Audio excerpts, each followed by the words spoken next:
Tulin töihin yksi päivä ja huomasin, että uusia Pokemon-paketteja on tullut vihdoin lisää, joten ajattelin, että ostetaan taas yksi ja avataan videolle.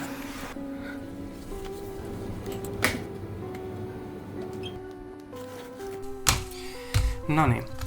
Ja vihdoin pääsis jatkamaan tätäkin hommaa.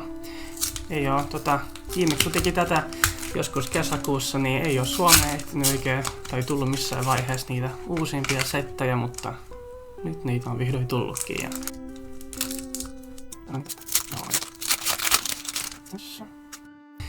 Mitä mä haen tästä? No, tämän tyypin päämuoto Lucario on mun oma lemppari, niin katsotaan miten käy.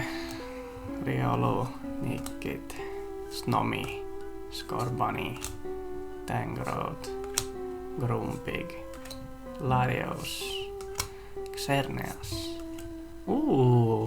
Delibirdi, okei. Lunatoni ja Basic Energia. No.